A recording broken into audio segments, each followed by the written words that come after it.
ဆက်လေးလာပါမယ်အဓိကဝါကြတွင်ပါသောနံတစ်ခုအတွက်အထူးပြုနံပုတ်စုနှစ်ခုရှိလျင်အဲ့တော့ပထမဆရာတို့ကြည့်ခဲ့တဲ့နမူနာနံပါတ်၄ကအဓိကဝါကြမှာနံနှစ်ခုပါတယ်သူတို့အထူးပြုတဲ့ noun phrase ကလည်းနှစ်ခုဖြစ်တယ်အဲ့ဒီလိုဝါကြမျိုးအတွက်ကိုဒီခေါင်းစဉ်ကပြောထားတာပါအခုဆရာတို့ဆက်လေးလာမယ်အဓိကဝါကြတွင်ပါသောနံတစ်ခုအတွက်အထူးပြုနံပုတ်စုနှစ်ခုဆိုတာကအထူးပြုရမယ့်နံကတော့တစ်ခုလေသူ့ကိုအထူးပြုမဲ့ noun phrase ကနှစ်ခုဖြစ်တယ်လို့ဆိုလိုတာပါနမူနာမေးခွန်းက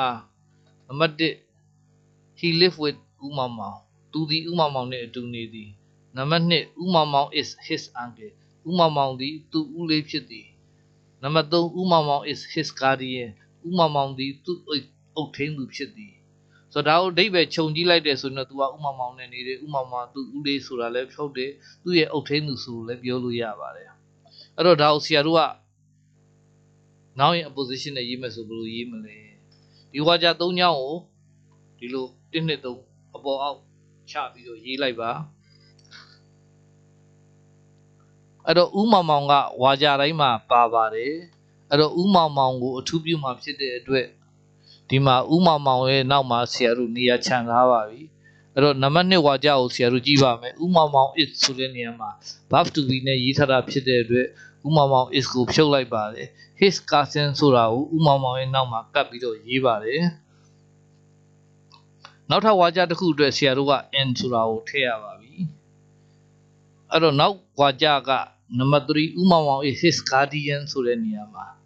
ဦးမောင်မောင်ကတယောက်တည်းဖြစ်၍ဝါကြ3တွင် his ကိုဖြုတ်သည်ဒီမှာသတိထားမှာကဦးမောင်မောင်တယောက်တည်းဖြစ်ပါတယ်ဦးမောင်မောင်တယောက်တည်းဖြစ်တယ်ဒါပေမဲ့သူ့ကိုအထူးပြုတဲ့ပုတ်က noun phrase ကနှစ်ခုမှာဒီ his ကိုမထပ်အောင်ဆိုပြီးတော့ his uncle ဆိုတာဦးမောင်မောင်နာကတ်ရေးပြီးတဲ့ခါမှာ n ရဲ့နောက်မှာ his ကိုဖြုတ်ပြီးတော့ guardian လို့ထည့်လို့ရပါတယ်အဲ့တော့အဲ့ဒါကိုဘယ်လိုရေးထားလဲဆိုတာကိုအောက်မှာကြည့်ပါမယ် he lived with ဦးမောင်မောင် his uncle and guardian တစ်ခုနဲ့ n ပါသည်လို့ရေးထားပါတယ်ဗမာလိုအဓိပ္ပာယ်ပြန်ပါမယ်သူသည်သူ၏ဦးလေးလည်းဖြစ်အုပ်ထိန်းသူလည်းဖြစ်သူဦးမောင်မောင်နဲ့အတူနေသည်ဒီဗမာဘာသာပြန်ထားတာကတော့ချောမွေအောင်ဘာသာပြန်တာဖြစ်ပါတယ်အင်္ဂလိပ်စာကိုတိုက်ရိုက်ဘာသာပြန်ထားတာမဟုတ်ပါဘူးအဲ့တော့ဒီလိုမျိုးဘာသာပြန်လိုက်တယ်ဒီလိုမျိုးရေးလိုက်တယ်ပေါ့